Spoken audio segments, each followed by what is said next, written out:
Hello, everybody. Welcome back to the College Football Podcast from CollegePressbox.com. My name is Jim Capuano. I'm with CollegePressbox, and my partner for the podcast, as always, is the one and only TJ Troup. TJ is a football historian, the author of 3 books on the great game of American football.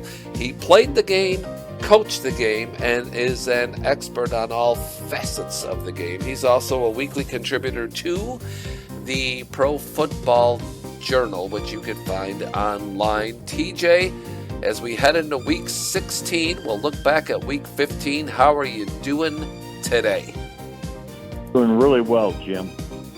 Beautiful. Awesome. It's great to be with you. We had a great weekend last weekend of some really interesting football, and I know we're going to talk about both the Big Ten and the SEC championship. We'll talk a little bit about the CFP and the matchups here in the first round. We'll dive deeper into that next week. And then we'll talk a little bit about Army-Navy coming up here this week. TJ, where would you like to begin? Well, I do not want to slight Texas Tech because I sure have what I believe is some insightful comments on them. But we're going to start with the game that I was so focused on.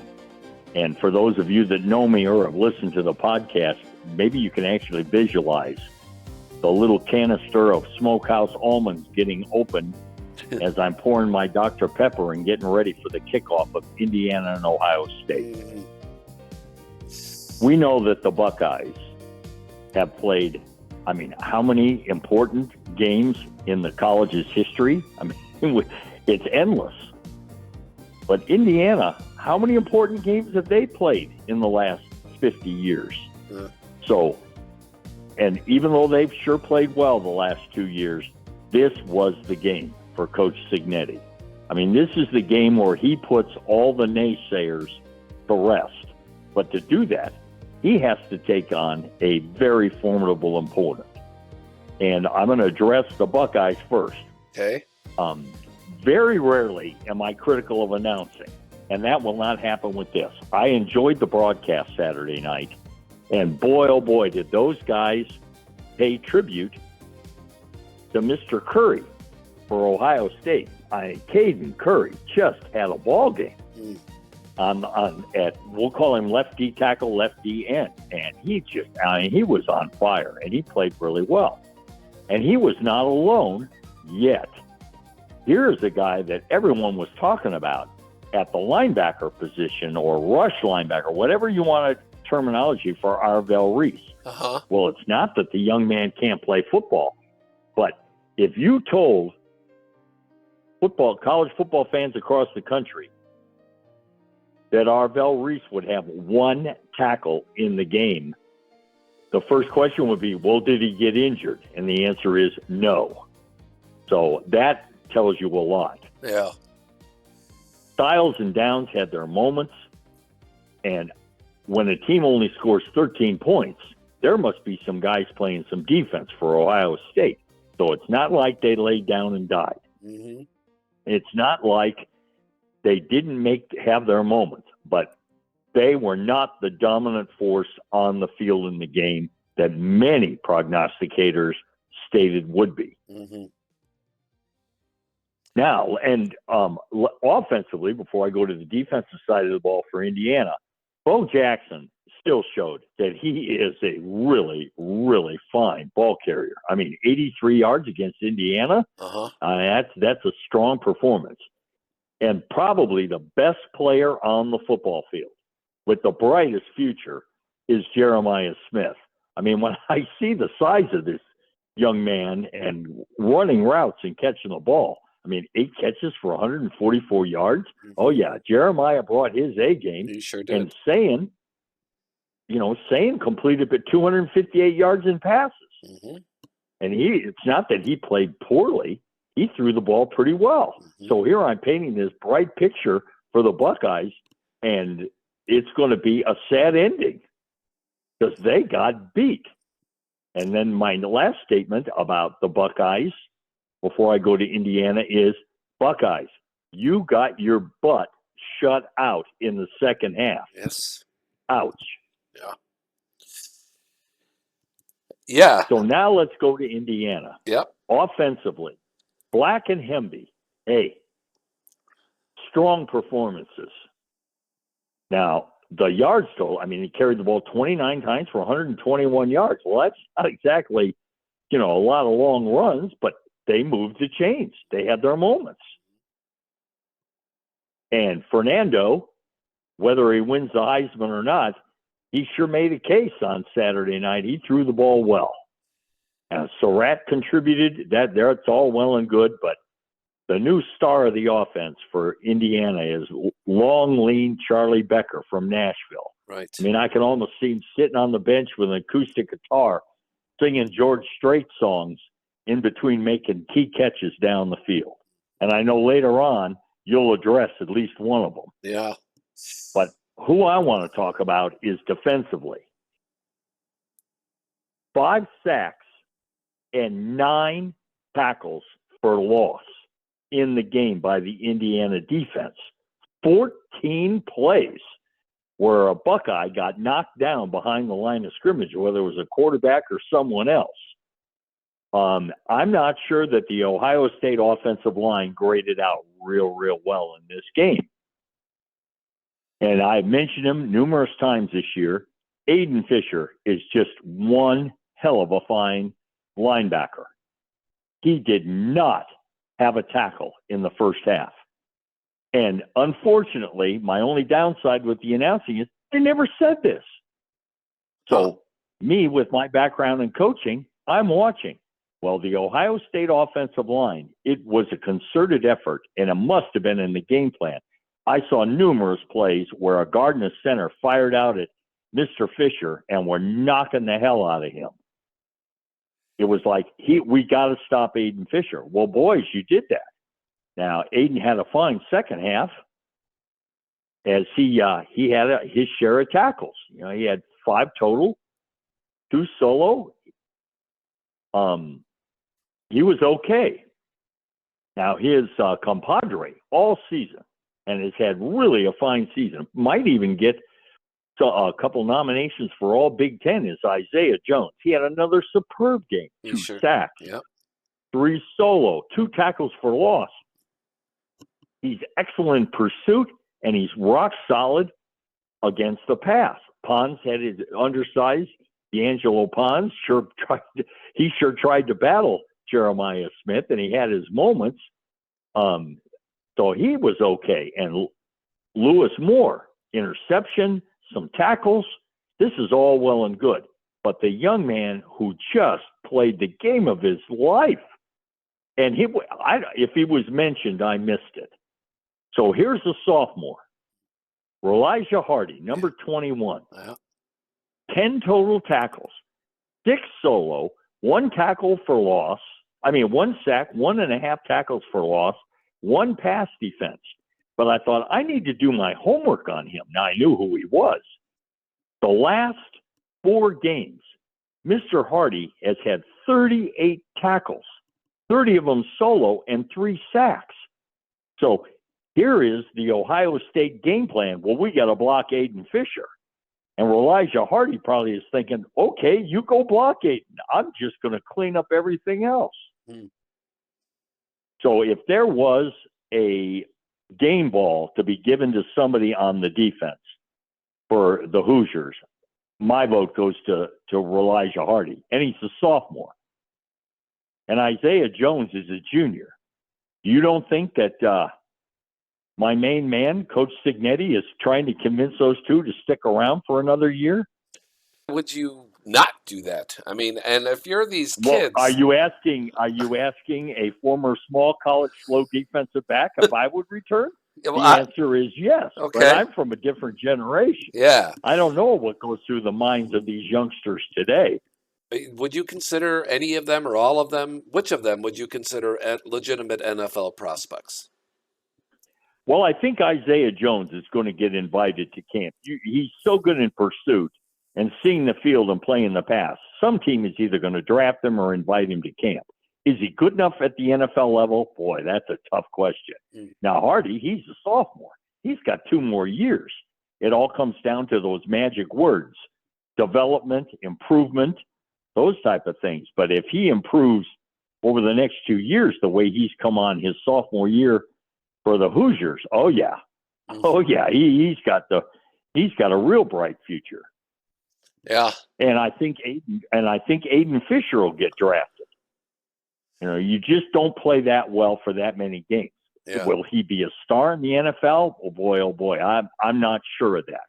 But there are so many teams of the 32 teams in the NFL, and as much as I watch the pros, there are some teams out there that are so weak at the linebacker position. Aiden Fisher would be a joy to have in camp. Yeah. So I agree with all of that, and that's kind of what's going to drive the decision, I think, right? Like money now or money later, or just stay in college where you're adored on the campus in Bloomington, and then also creating history for Indiana University. So it's really, really, it's a compelling thing to watch, but the game, or to see how it unfolds. But these kids at Indiana deserve this. That game was tight, and Ohio State, of course, as you said, was shut out in the second half. I don't know about you, but I damn near fell out of my chair when Fielding missed that 27-yard field goal with just under 3 minutes to go in the fourth quarter to what would have been a game-tying field goal. But that's the game, right? I mean, nothing's guaranteed, correct? Not only correct, imagine some of the expletives that came out of Ohio State living rooms and sports bars when he missed that field goal. We can't print those words, but it's like, I'm thinking of holy excrement. Yeah. Was probably said more than once. Yeah. Because they're going, are we going to lose to these guys?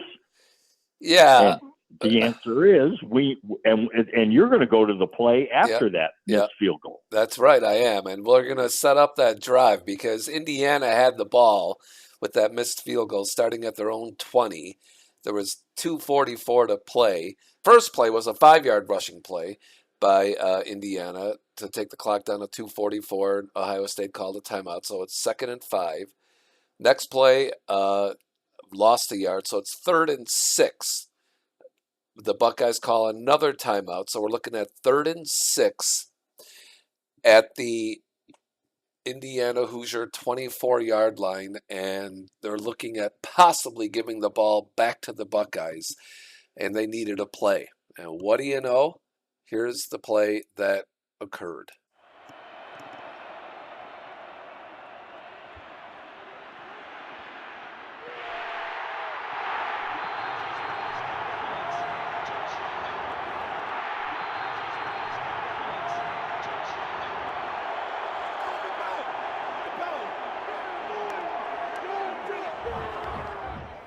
Yeah, that's from IU's X channel and X feed. Pass from Mendoza to Charlie Becker, your new best friend in the world. And what a magnificent play call and it's a gutty play call, right? Going for the home run ball there.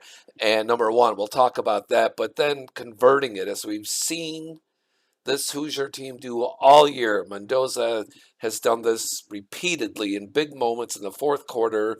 I recall earlier he threw a pick six in a game earlier this year. They were trailing on the road, comes back, drives them down the field to win the game. I mean, the kid has shown he's tough as nails. But that call, 33-yard pass to Becker right before the 2-minute timeout, was the nail in the coffin, and I think an absolute picture-perfect representation of what the Hoosiers stand for and how they've been all year. But you take us through that play. What did you see, and what's your takeaway on that?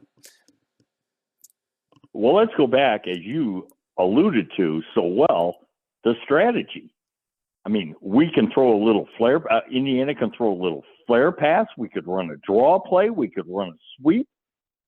We can run a circle route to the back, or we can run just a short slant route. I mean, he's got Surratt on the field. The guy has money. Right. He can go any one of a number of options. And with Ohio State calling those timeouts, I'm sure they thought about blitzing. I'm sure they talked about coverage. but I guarantee you, not at the top of the list was Mendoza's going to throw deep up the sideline to Nashville Charlie. Yeah. And what happens? And of course, let's go through two things. All right, first off, from a receiver's point of view, having coached him and been there, you're telling yourself, I got to get open. All right? Nashville Charlie does that. He's past the corner. And then from a quarterback's point of view, and especially one who's as confident and has played so well, as you stated, and is accurate, look at the throw Mendoza makes. I mean, he Perfect. drops a dime on him. Sure did. I mean, the coverage isn't bad. He's got about a yard separation. Yeah, it's Becker not like does. he's 40 Yeah. yards wide open, Right. but he's behind him. Yeah. And I've got the still picture here. And your expression about a wide receiver catching a ball is Oh, yeah. Oh, yeah. You got to have chin on the ball, baby. chin on the ball. And he has this absolutely. It's just amazing. And it's these fundamentals. That's what I'm getting to, that these guys at Indiana seem to execute every single time. And it's just great to see. It's great to see it happening in real time. It's great to see them evolving, and you could just sense the belief that this team has, because that was their entire season to this point. They have a ways to go, hopefully, for them. But to win the Big Ten championship for the first time in 80 years as an outright champion, uh, they had the moment was big, and they were bigger than the moment. They met it, embraced it, and crushed it. So, but yeah, the play call. You're right, TJ. The play call says something about how this team believes, because the safe call Yeah, would have been views itself. yeah. It's great. It's great. Anything else on this game? No, I think I've covered it. For 2 years now, I'm sure people know that I'm behind the Indiana bandwagon, pushing it, and that will not stop. I know Coach Signetti, from what I've observed and read, you can imagine how compelling, dramatic, and hard-fought the practices are going to be before their next game. Do you think he's going to sit back now? Oh, man, those kids are going to be worked out on that field. So, and you brought it up to me a couple of times. I'm going to go back to my college coach and what his classic line is. He's going to turn, and Signetti could use it. Coach Matheson's old quote, it's there. It's there. Yeah. So, it all comes down, okay, Hoosiers, take the next step. But we'll see that down the road here. Yeah. So let's go real briefly to the Southeastern Conference Championship. Okay, Kirby Smart and Georgia. Until you beat one of his teams into the ground, he is never going to change. They just come out and bloody you. Mm-hmm. Wouldn't it be interesting to see Indiana play Georgia? I mean, we may have 13-10 again. Yeah, the Hoosiers are comfortable in those games. They don't get rattled. They know they can mix it up with anybody. And do you think Kirby Smart? He's got a little experience in big, tough games. Yeah, he does. And they throttled Alabama. And that's why there were some writers across the nation wondering how Alabama made the tournament. Okay, they're in. I'm not into this politics and this stuff. That's just not me. Mm-hmm. But going to Georgia, yeah, do you think the Bulldogs put a whipping on them? All is good in Athens, Georgia these days. And of course, what coach preparing to play them down the road is excited about that? First off, just the physicality of the game and knowing you are not going to outcoach Kirby Smart. You just are not going to, because no matter what you do, he's going to stay the course. Yeah, you made Go ahead. I'm sorry. Go ahead. Keep going. No, go ahead. Go ahead. I was just going to say that, you made a comment last week that I don't think was on our podcast when we were talking. I think you said this was, Georgia is really, really good. They're just not sexy. But sexy doesn't win you championships, right? I mean, being excellent does, right? I mean, but they do pound it. They're not the greatest, funnest team to watch, but they are absolutely dominant. So if you're looking for wins, winning is sexy. So it's you don't get style Well, it is points. for me. it, it is for me Yeah, based on my coaching career, and yeah, not intermixing there a few of those losing seasons. yeah. Boy, I tell you, those winning ones sure stand out a lot more. Yes, they do. Yeah, yeah. But I'm with you. It would be really interesting to uh, see if that matchup becomes a reality. But yeah, they crushed Bama. I mean, -3 yards rushing for the Crimson Tide as a team. That's incredible. I mean, uh, just amazing. They just throttled them. I mean, that was just how it was. I mean, Alabama was 3 for 13 on third down. They just could not get their way offensively, and with you know no turnovers by the Bulldogs, they just took care of the ball and did their job and walked away with a very impressive 28-7 win. So good for the Dogs. And then we had one other game you wanted to talk about last week, correct? Right. Well, the last thing I wanted to mention about Alabama, let's at least give them credit. They did score a touchdown in the fourth quarter, Yeah. but I'm sure that was almost a relief in the sense of, God, are we going to get shut out? You know, so at least they could say we weren't shut out.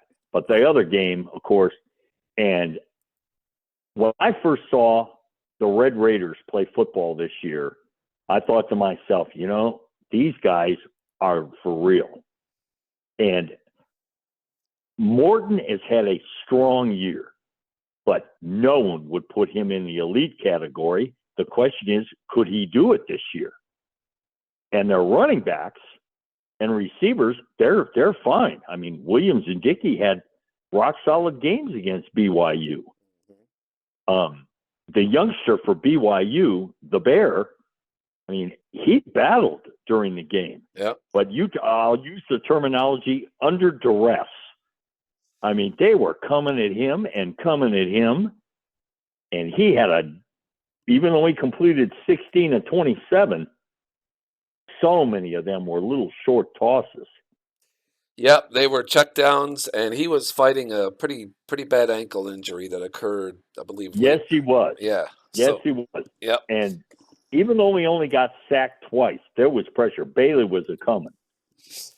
Yep. But again, because I follow the interior of the offensive line and who's blocking who on defense, especially the linebackers, let's go to the Texas Tech defense. Okay. Well, my God, he's already, for the Red Raiders, they're calling him by his initials. They've anointed him. Jacob Rodriguez has been anointed. Now they just refer to him as JR, and everybody knows who they're talking about. He's the new JR. And this is not a rerun of an old Dallas episode. That's right. Yeah. Yeah. Justifiably so. The kid's amazing. I mean, he is amazing. Yeah. But I in this case, I want to talk about a couple of his compadres. Go ahead. Well, first off, Mr. Bailey, they're talking about him. I don't know if he's an All-American, but David Bailey can play football, and he's going to bring it. But I'm watching him, and I did a little homework on him. I knew the name, but I didn't know a whole lot about him. We have a young man named Ben Roberts. He's a junior. He's got some height on him. He moves pretty well, and he's had a strong year. He's forced some fumbles, recovered.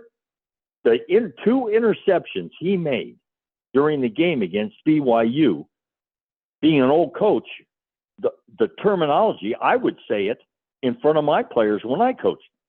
Young man, that was textbook. I mean, it's exactly what you coach them to do, and then they go and do it. Now, he was not alone. Should I refer to Mr. Rodriguez as JR? JR had a fine interception. Oh, my God.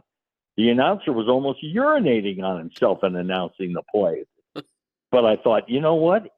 As well as Jacob Rodriguez played, Ben Roberts, what a performance. Yeah. I mean, the Bear was not looking for him, not once, but twice. Right. And I don't think they were back-to-back plays, but they were both within, not very far apart during the game aspect. So here we have guys at the focus of the offenses again. Indiana, Ohio State, well, we're going to focus on Aiden Fisher. So what does Mr. Hardy and Mr. Jones do? They go, hey, we'll show you we can play football too. And here the focus for BYU is obviously, well, we got to know where JR is every play. And Ben Roberts goes, yeah, well, you forgot about me, and I'm going to remind you twice that you should have been looking for me. Yep. Yeah, no doubt. Yeah, they were. There's a lot of talent on the defensive side for Texas Tech, and we've talked about this before, and I just don't. I don't. The conference, people question the conference they're coming from, Texas Tech, but if you look at their schedule, they've stood up against. They've played very, very well, and their defense continues to to to dominate, really. So this is not a team. Just because they're coming from the Big 12 doesn't mean they're not a legitimate contender. I could see a scenario where they could run the table and capture the championship. Can you? Absolutely. Their one loss, and I watched the game, was against Arizona State. Okay, they got beat 26-22, so they gave up 26 points. But you look at the other point totals they've allowed, and especially down the stretch here, they've allowed 7, 9, 0, and 7. Yeah, you think that might work? So they are formidable. Would that terminology kind of fit for them? So sure. Texas Tech, Georgia, Indiana. They are all the real deal. But notice I don't have a Final Four team, and I'm not saying guaranteeing that these three are going to be there in the Final Four. But whatever team would knock off any of those three, you better bring your A game, and you better not make a lot of mistakes if you're going to knock off any one of those three. Yeah, well, if I'm a Buckeye fan, I'm going to hold up and say, hey, TJ, what about my Buckeyes? We've lost one game in the last couple of years. What are you doing to us? Well, now, Mr. Capuano, I got to thank you for the great lead. Not everything is happy in Columbus, Ohio. They lost. Well, boys, there's a lot of college teams that lose the game. You don't think they would like to make the Final Four? And so, can you imagine if they had to play Georgia or Texas Tech, and Indiana has already won and made it to the championship game? You don't think the Buckeyes wouldn't bring their A game, knowing, if we win this one, we get the rematch against the Hoosiers? And of course, they got blown out by the Hoosiers, 13-10. Yeah, one big play more in that game, and they win. Yeah. So, is it possible we could have a rematch? So, again, I guess I sound like a front runner that I've got the Final Four there, but that Ohio State would love, Ryan Day would love back-to-back college championships. How many coaches can put that on their resume? Yeah, and I want to correct something. I did say the Buckeyes haven't lost a game in 2 years. That's not true. They lost twice last year, and the last loss, of course, was in the Big Ten championship last season. And the final score, to refresh anyone's memory for people that believe in history repeating itself, was 13-10. And the Buckeyes came up short there. And what'd they do? Stomped Tennessee, stomped Oregon to avenge an earlier loss, pounded Texas into the ground, and destroyed Notre Dame in the championship. So I don't think the Buckeyes are feeling down about the loss last week. They know who they are. They believe in themselves, and they've been down this road before. That's not the end of the season. That's the end of the regular season. So I don't think, so I think that they're going to be just fine. Go ahead. Those are all valid points. And I loved how you phrased that, but I'm going to go, I've only got about 100 million cliches, but this is one that I learned as a youngster all the way back when I was playing football in junior high. I had a coach from Oklahoma And he said once to us on the practice field, you just don't poke the bear. Right. Don't. Okay, well, guess what? The bear has been poked in Columbus, Ohio. So be careful. Yeah, absolutely. All right, TJ, let's put a wrap on we have the Army-Navy game. I'm sorry. Anything you want to say about the Army-Navy? I mean, I'll start with thank you for your service, boys. We really, really appreciate you and anybody that's in any sort of armed services or, in the public service sector, firefighters, police officers, etc. But anything on the game itself, TJ, that you're looking at? Well, I grew up with it, being as old as I am, so it still is iconic. It just doesn't have the same, and we used this term a couple of times in the podcast, it just isn't sexy. But tell me that the middies and the cadets aren't excited to be in that stadium and cheer for their team. I mean, it is actually a fun game to watch, even though usually both teams are running teams and they're just out there beating on each other. But I'm going to watch. Okay. Yep.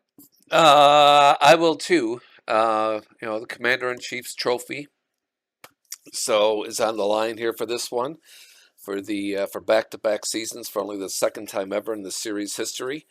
It'll be interesting to see the game. I don't have a prediction on it. I mean, if I had to, I would. I'd have to take Navy, but that's not really stepping out on a limb here, is it? So, No. But it'll be fun to watch a game here and enjoy that game at M&T Bank Stadium on Saturday. Okay, TJ, let's turn the corner and talk about anything else on your mind, anything on the NFL level you'd like to kick around, or anything else in the world of sports.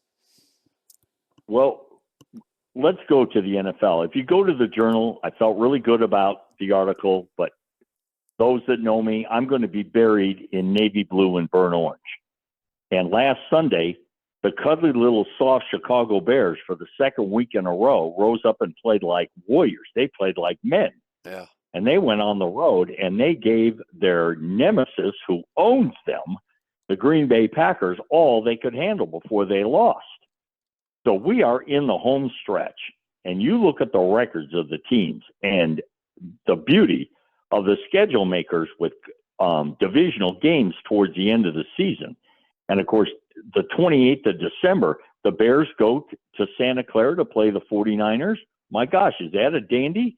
I mean, that game could have merit. So we have so many strong games. But I went back 60 years ago, and the title of my article of the Journal yesterday is called The Day of the Halfback. Mm-hmm. And for some of you out there, once upon a time, there was a Heisman Trophy winner at Notre Dame by the name of Paul Hornung. Mm-hmm. And he went on to have a Hall of Fame career with the Packers. And he is on the downside of his career. But on December the 12th, 1965, he brought back the magic, the Hornung magic, and scored 5 touchdowns for the Packers to beat the Colts in Baltimore. Now, quickly, Vince Lombardi's record going into that game in Baltimore is 2 wins and 4 losses. I mean, he hated going there because he knew he faces a formidable opponent, but Green Bay had it to go that day. So Green Bay takes care of business. They passed the Colts in the standings and are now the front runner. But in Chicago that year, an 0-3 Bear team that had played abysmal football those first 3 weeks, and I can state that because as a 14-year-old, I saw them lose to a hapless Ram team in the Coliseum. Well, they caught fire. They've got 2 rookies, one on defense, a gentleman by the name of Richard Marvin Butkus, who is playing outstanding football for a rookie middle linebacker, and they have a man playing halfback on offense. For those of you out there that have never seen footage, just type in Gale Sayers at YouTube and pop on some of the film and watch this man run with the ball in the open field. Yeah. So Paul Hornung scores 5 touchdowns, and confident, quiet, humble Gale Sayers goes, okay, Paul, that's really a good game. I'm going to score 6. And it's watching him do it on the footage in muddy Wrigley Field and what he did to that 49er defense that day, and the Bears stay in the race. Yeah. So the title, like I say, the title of my column from yesterday is The Day of the Halfback, because it sure was. Yeah, the Kansas Comet, good old number 40, Gale Sayers, God rest his soul, was the the precursor to Walter Payton, right? Is a great running back in Chicago, playing on underperforming teams until the '85 Bears came along and got it all together. And they were good in '84 and '86 as well, but only one championship. Not the case with Gale Sayers. He never even played in a championship game. Didn't even sniff one, right? No. Well, when the 65 season is, as I'll go to it because it's the cover of Sports Illustrated, and I'll be as brief as possible on this. I am so excited for the 66 season, and the cover of Sports Illustrated 66 Pro Football issue says Chicago's challenging Bears, and it says Bukich hands off to Sayers. Well, you can imagine how excited I am. They're going to be in the race. Going into the final game of the year in 66, the Bears had 4 victories. Wow. Jeez. Something happened. Well, yeah, their defensive coordinator and the director of player personnel, my coaching guru, George Allen, leaves Chicago and becomes the head coach of the floundering, hapless Rams, and in one season turns them into a winning team. Wow. Yeah. Yeah. Yeah. So Sayers and Butkus went, I don't know if they realized it. They were just young men at the time. But the day George Allen inked that contract for the Rams was the beginning of, what do we want to call it? Lost in the desert. I mean, you come up with 100 ways to phrase it. But the Bears are going to have how many winning seasons after 65? Try, one. In 67, they went 7-6-1. I mean, it was Sayers and Butkus and a cast of guys that might even not have made other NFL clubs. Yeah. Yeah, they were not the monsters of the Midway. They were more like the muddlers of the Midway for a long period of time. But that seems to have changed lately. So we can look forward to better days are here now, right? Yes, Ben Johnson is, he's resurrected the team I cheer for. Yeah, they are fun to watch. So that was a great game against the Pack. The Pack showed up too, very physical. Great to see it outside on natural grass, Lambeau Field, beautiful. So we'll see that again a week from Sunday, but they got to take care of business against the Browns, and we'll see how that goes for your Cumberland Bears. All right, TJ, thank you very much for our time here together. Check TJ out, folks. It's nflfootballjournal.blogspot.com. His weekly article is definitely worth a read, as are a number of other authors at that fine site. You all take care of each other. Be well. We'll see you again next week. Until then, so long,